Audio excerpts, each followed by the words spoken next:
ایک جنگل میں ایک شیر نے ایک ہرن کی طرف حملہ کیا. جیسے حملہ کیا تو ہرن بد کا، جس سے اس کا بچہ پیدا ہو گیا. بچہ پیدا ہو گیا. فوراً شیر نے دیکھا کہ یہ میں اس کا شکار کرنا چاہتا ہوں، مجھے بھوک لگی ہے. اس نے بچہ دے دیا.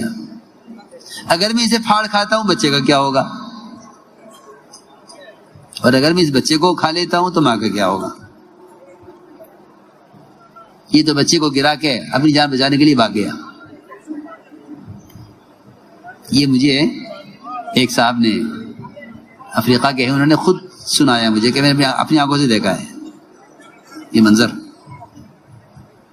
مسلمان انسانوں کے لیے جانوروں کے بہت سے کام انسانوں کی عبرت کے لیے ہیں کہ تم جانوروں سے گر چکے ہو، ذرا واپس آؤ اپنے طریقوں پر.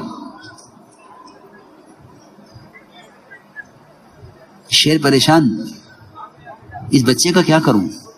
وہ تو میرے حملے کے ڈر سے اپنی جان بچا کے بھاگ گیا. اس کی ماں، اس کا کیا ہوگا؟ بڑا پریشان.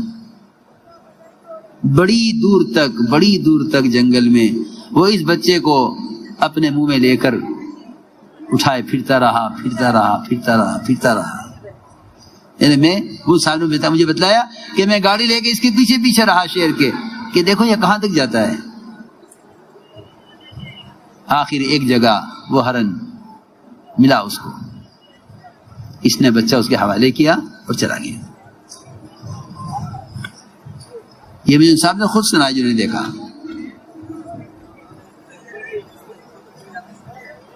بات یہ ہے،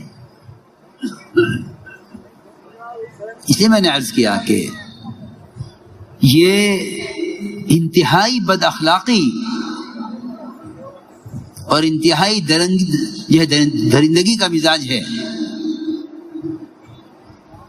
کہ باپ کا بدلہ بیٹے سے لے لو. نہیں، حضور اکرم صلی اللہ علیہ وسلم نے حضرت اکرمہ کے آنے سے پہلے ہی صحابہ کو بتا دیا کہ اکرمہ آ رہے ہیں، اسلام قبول کرنے کے لیے آ رہے ہیں. دیکھو ان کے سامنے ان کے باپ کو برا مت کہنا، تبھی تمہیں اس کے باپ کی حرکتیں یاد آ جائیں. اور تم کوئی ذرہ برابر کوئی بات ابو جہل کی ستانے کی اس کے بیٹے کے سامنے مت کرنا. وہ کیا سوچے گا کہ میں تو ان کے پاس مامون ہو کر مطمئن ہو کر آ رہا ہوں اور یہ میری باپ کی حرکتیں مجھے یاد دلا رہے. حضور اکرم صلی اللہ علیہ وسلم نے حضرت اکرمہ کا استقبال اس طرح کود کر کیا، اچھل کر. روایت میں ہے وثب الیہ، کود کر آئے. آپ نے صرف لنگی باندھی ہوئی تھی بدن پر اور کپڑا نہیں تھا، تاخیر نہیں کی آنے میں، اور بیٹھے. حضرت اکرمہ نے عرض کیا کہ آپ کیا چاہتے ہیں؟ فرمایا کہ اکرمہ اسلام لے آؤ. عرض کیا کہ میں اسلام لے آؤں گا، مگر میری ایک درخواست ہے کہ میں نے آپ کے خلاف اور اسلام کے خلاف آج تک جتنی کوششیں کی ہیں، آپ اللہ سے دعا کر دیجئے اللہ میرے سارے گناہ معاف کر دے. آپ نے دعا فرمائی، اے اللہ اسلام کے خلاف ساری عداوتیں، اس کی ساری کوششیں، اے اللہ تو سب کو معاف کر دے. میں عرض کر رہا تھا کہ ابو جہل کا بیٹا اکرمہ ان کو اسلام سے بھاگنے نہیں دیا. ایک کشتی چلانے والے میں اللہ کی دعوت نے. کہاں جا رہے ہو؟ میں اس لیے عرض کر رہا ہوں کہ اس دعوت اللہ کے عمل کے ہوتے ہوئے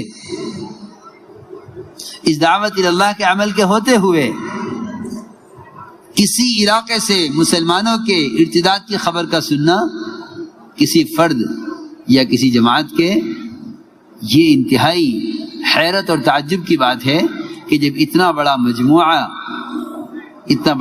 مجموعہ ایک دعوت کی نسبت پر جمع ہو گیا ہے تو پھر ممکن نہیں ہے کہ کوئی خدا نہ کرے اسلام سے پھسل جائے، ممکن نہیں ہے۔ ہاں یہ جب ہو سکتا ہے جب کام کرنے والی کام سے بیٹھ جائیں۔ اس لیے حضور اکرم صلی اللہ علیہ وسلم نے ہر فرد کو داعی بنایا۔ جو اسلام میں داخل ہوتا تھا اس پر سب سے پہلا تقاضا اپنی قوم کو دعوت دینے کا ہوتا تھا۔ جو اسلام میں داخل ہوتا تھا اس پر پہلا تقاضا اپنی قوم کو جا کر دعوت دینے کا ہوتا تھا۔ میں عرض کر رہا تھا کہ ایک ایسا ماحول بنا ہوا تھا کہ اگر اس ماحول میں کوئی برے ارادے سے بھی آتا تو آپ صلی اللہ علیہ وسلم کا کہ یہاں کا اخلاق، آپ کے یہاں کا اکرام، آپ کے یہاں کی وسعت قلبی، وہ اس کو بتلا دیجیے کہ اسلام کیا ہے، وہ بتلا دیجیے کہ اسلام کیا ہے۔ حضرت طفیل بن عمرو الدوسی رضی اللہ تعالی عنہ آئے مکہ مکرمہ۔ مکے والوں نے کہا طفیل ان کی بات مت سننا، ان سے بات مت کرنا، جو ان کی بات سنتا ہے ان کا ہو جاتا ہے، نہ ان سے بات کرنا ہے نہ ان کی بات سننا ہے۔ طفیل فرماتے ہیں مجھے اتنا ڈرایا مکے والوں نے کہ میں نے اپنے کانوں میں روئی ٹھوس لی کہ میں ان کی کوئی بات سنوں گا نہیں۔ فرماتے ہیں کان بند کر کے میں مسجد میں داخل ہوا۔ مسجد سے باہر یہ کیفیت ہے کوئی بات سننا نہیں چاہتے، مسجد میں آ کر یہ کیفیت ہے کہ دل اندر سے تقاضا کر رہا ان کی بات سننی چاہیے۔ ہم اسی لیے عرض کرتے ہیں کہ ہمارے یہاں گشت کا موضوع ماحول میں لانا ہے، گشت کا موضوع ماحول میں لانا ہے کہ انہیں ماحول میں لاؤ، ماحول بدلے گا، ماحول ان کو اندر سے بدلے گا۔ باہر یہ کیفیت تھی کہ آپ کی بات کو سننے سے کان بند کیے ہوئے تھے، لیکن مسجد میں قدم رکھتے ہی فرماتے ہیں اندر سے میرے دل نے کہا کہ طفیل تو پڑھا لکھا آدمی ہے، اچھے برے کلام سے واقف ہے، ان کی بات کے سننے سے یہ کس سے روکا ہوا ہے، ان کی بات سننی چاہیے۔ فرماتے ہیں میں نے اپنے کانوں سے روئی نکالی اور آپ صلی اللہ علیہ وسلم سے قرآن سنا۔ کہتے ہیں کہ میں نے اس سے اچھا کلام کبھی نہیں سنا تھا۔ اسلام قبول کیا اور یہ عرض کیا کہ اجازت دیجیے کہ میں اپنی قوم کو جا کر دعوت دوں۔ لیکن اس قصے میں بہت سمجھنے کی بات یہ ہے کہ انہوں نے اپنی قوم کو دعوت دینے کے لیے اپنی حیثیت کا ذکر کیا۔ یہ بات بہت سمجھنے کی ہے، میری حیثیت ہے، میری قوم میری بات مانے گی، میری قوم میری ہر بات مانتی ہے، یہ بھی مانے گی۔ یہ کام حیثیتوں کو مٹانے کا ہے، حیثیت بنانے کا نہیں ہے۔ فرماتے تھے کام شخصیت سوزی کا ہے، شخصیت سازی کا نہیں ہے۔ کام سے شخصیت بنے نہیں۔ حضور اکرم صلی اللہ علیہ وسلم کہاں معراج کی بلندی اور کہاں طائف کی پستی، کہ ان کو مجاہدے سے اذیتوں سے گزرنا ہی پڑے گا، اس کے علاوہ کوئی راستہ نہیں ہے، اس کے علاوہ کوئی راستہ نہیں ہے۔ اپنی حیثیت کی بنیاد پر مت کہنا کہ ہماری بات چل جائے گی۔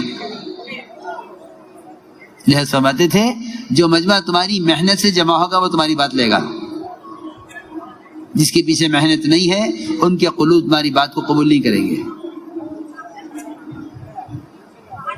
تو تو یہ کبھی خیال نہ کیا جائے کہ حیثیت سے کام ہو جائے گا. ناکام حیثیت سے ہوگا. یہ ذہن میں رکھنا یہ بات. یہ کام حیثیت سے بھی نہیں ہوگا اور کرامتوں سے بھی نہیں ہوگا. کرامت اولیاء حق ہیں، اس میں کوئی شک نہیں، لیکن اللہ تعالیٰ کو اس راستے کا مجاہدہ پسند ہے. ورنہ انبیاء علیہ السلام کے پاس تو کرامات سے اونچی چیز معجزات ہیں. کرامات سے اونچی چیز معجزات ہیں. پھر بھی فرما رہے ہیں آپ صلی اللہ علیہ وسلم اوذیت فی اللہ ما لم یوزع احد، کہ جو اذیتیں مجھے دی گئی ہیں دعوت اللہ میں وہ کسی اور کو نہیں دی گئی ہیں. اس لیے اپنی حیثیت سے نیچے اتر کر دعوت دی جاتی ہے. حیثیت سے نیچے اتر کر اپنی حیثیت کو قربان کیا جاتا ہے کام کے لیے. یہی ہوا کہ حضرت طفیل رضی اللہ تعالیٰ عنہ یہ کہہ کر گئے کہ میری قوم میں چلتی ہے، میں حیثیت سے دعوت اپنی حیثیت سے ان کو اسلام میں داخل کر لوں گا. چلتے چلتے کہنے لگے کہ مجھے کوئی ایسی کرامت اور مجھے کوئی ایسی نشانی مل جائے کہ جس سے ان کو دعوت دینے میں مجھے میری مدد ہو. چنانچہ روایت میں ہے کہ ان کی دونوں آنکھوں کے درمیان تیز روشنی وہ ظاہر ہو گئی. یہ مطمئن ہو گئے کہ میری قوم دیکھے گی ان کے چہرے پر نور ہے، اور میری قوم دیکھے گی کہ میری حیثیت ہے، تو سب اسلام میں آ جائیں گے. اللہ کی شان. جب قوم کے قریب پہنچے تو سوچا کہ قوم یہ کہے گی ان کا چہرہ بدل گیا ہے دین بدلنے کی وجہ سے، تو دعا کی اے اللہ اس کو ہٹا دے میرے چہرے سے، اس کو ہٹا دے، مجھے نہیں چاہیے، ہٹا دے اس کو. سوچنے کی بات. دیکھو کرامت آپ سے دعا کرا کے لیے ہے، اس کرامت کو ہٹا رہے ہیں چہرے سے. آگے حیثیت. جا کر حکم دیا قوم کو اسلام لے آؤ. قوم نے اسلام لانے سے انکار کر دیا، ہم اسلام نہیں لائیں گے. یہ واپس آئے، فوراً واپس آ گئے. آ کے عرض کیا کہ میری قوم اسلام لانے سے انکار کر رہی ہے، آپ ان کے لیے بد دعا کر دیجئے. یہ بہت سمجھنے کی بات ہے. حضور اکرم صلی اللہ علیہ وسلم نے خود اپنی ذات سے بھی اور اپنی امت کو بھی نہ ماننے والوں کے لیے بد دعا کرنے کی اجازت نہیں دی ہے. نہ ماننے والوں کے لیے بد دعا نہیں. سنو بہت توجہ سے بات. نہ ماننے والوں کے لیے بد دعا نہیں، بلکہ فرمایا طفیل تمہاری قوم میں تمہارے جیسے ہیرے اور بھی ہیں. میرے دوستو عزیزوں، بڑی بڑی صلاحیتوں کے لوگ موجود ہیں، لیکن ہماری تنگ نظری، تنگ دلی ساتھیوں کی صلاحیتوں کو ضائع کراتی ہے. وہاں جذبہ یہ ہے کہ غیروں کی صلاحیتوں سے فائدہ اٹھانا چاہتے ہیں، یہاں مزاج یہ ہے کہ اپنوں کی صلاحیتوں کو ضائع کرا دیتے ہیں. میری بات بہت توجہ چاہے گی. وہاں جذبہ یہ ہے. عمر رضی اللہ تعالی عنہ ایک یہودی کے اسلام لانے کی تمنا کرتے تھے، کیونکہ وہ یہودی حساب کا ماہر تھا، حساب میں ماہر تھا. کہتے تھے کاش یہ یہودی نہ ہوتا، مسلمان ہوتا تو میں اس کو بیت المال کا محاسب، اپنے بیت المال کا سی اے بنا لیتا. سی اے، جی ہاں یہودی ہے مگر کاش مسلمان ہو جاوے تو میں اس سے کام لوں. ہاں یہ نہیں کہ نہیں مانتے تو ہلاک ہو جاؤ، نہیں، یہ نہیں. اس دعوت کا یہ تقاضا ہے اور یہ مزاج بنایا گیا ہے کہ کوئی کب تک نہ مانے کہ تم منواتے رہو، اس سے منواتے رہو، اللہ سے منواتے رہو. آپ نے فرمایا اے طفیل تمہارے جیسے ہیرے اور بھی ہیں تمہاری قوم میں، جاؤ محنت کرو. اللہ کی شان. جس قوم کے لیے نہ ماننے پر بد دعا کرانے کے لیے آئے تھے اسی قوم پر محنت کر کے ابو ہریرہ جیسے محدث آئے جنہوں نے سب سے بڑا ذخیرہ امت کو احادیث کا آپ سے نقل کر کے دیا. دیکھو تو صحیح, جن کے لیے کہہ کر آئے بد دعا کر دیجئے. اس لیے اس امت کے نبی کو بھی یہ کہا گیا ہے لیس لک من الامر شیء او یتوب علیہم او یعذبہم فانہم ظالمون, کہ آپ بد دعا نہ کیجئے, آپ بد دعا نہ کیجئے, آپ بد دعا نہ کیجئے. اس لیے کہ آپ نہیں جانتے کہ جن کے لیے آپ بد دعا کر رہے ہیں کل وہ اسلام میں داخل ہو کر آپ کے مددگار بننے والے ہیں. چنانچہ یہی ہوا.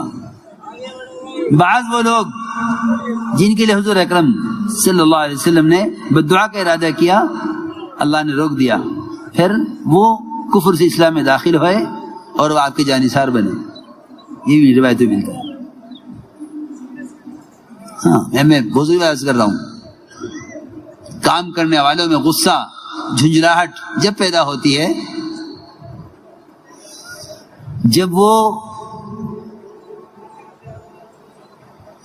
محض دوسروں کی اصلاح کے ارادہ کر لیتے ہیں,